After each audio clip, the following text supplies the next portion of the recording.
రైతు మనకు అన్నం పెట్టే రైతు ముఖ్యంగా దివిసీమ రైతాంగంలో ముఖ్యంగా అవనగడ్డ నియోజకవర్గం ఇది వ్యవసాయాధారిత ప్రాంతం. ఇది ఈ ఖరీఫ్ పంటలో ముఖ్యంగా రైతాంగానికి సంబంధించి అవనగడ్డ, నాగాయలంక, కోడూరు మండలాల్లో ఈ కేఈబీసీ కెనాల్, కృష్ణా ఈస్టర్న్ బ్రాంచ్ కెనాల్కి దాదాపు ఈ పట్టిసీమ నుంచి నీటిలో వచ్చే ఇదివరకు. ఉదాహరణకి ఈ అశ్వరావుపాలు గ్రామానికి చెందిన 72,500 ఎకరాలకి ఈ ఆయకట్టు నుంచి నీళ్లు రావాలి.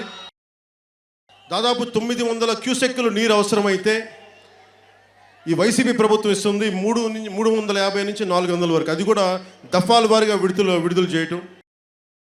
మనకి ఈ ప్రాసెస్లో ఏమైపోతుందంటే ఒకరికి ఒక్కొక్క మండలానికి ఒక్కొక్క గ్రామానికి ఇచ్చే ప్రాసెస్లో వీళ్ళకి వచ్చినప్పుడు నెక్స్ట్ తడి పెట్టాల్సిన టైంలో నీళ్ళు రాకపోవడం వల్ల పంట ఎండిపోతూ ఉంది.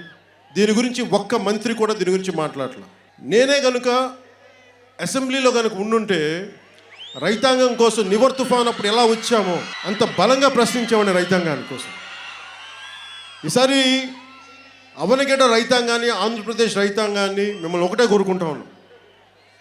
నాకు రైతాంగం మీద, నాకు అన్నం పెట్టిన రైతు మీద అమితమైన గౌరవం నాకు. అందుకని నా సొంత డబ్బులు కౌలు రైతులకి ఒక్కొక్కరికి ₹1,00,000 చొప్పున ఇచ్చాం మేము. ఇది ఎందుకు చెప్తా ఉన్నా అంటే నేను రైతాంగం కోసం మీకు అండగా ఉండేలాగా మీరు ఈసారి వచ్చే ఎన్నికల్లో జనసేన, తెలుగుదేశం ఈ అలయన్స్కి మీరు నిలబడాలని మనస్ఫూర్తిగా. ఎందుకంటే మీకోసం కొద్దిమందికి ఇబ్బంది ఉన్నా కానీ తెలుగుదేశం పార్టీ గతంలో చేసిన ఇబ్బంది ఉంటే నేను మీకు హామీ ఇస్తున్నాను, నేను ఒకసారి మాట ఇచ్చానంటే నేను నిలబడతాను, ప్రాణం పోవాలి నాకంటే.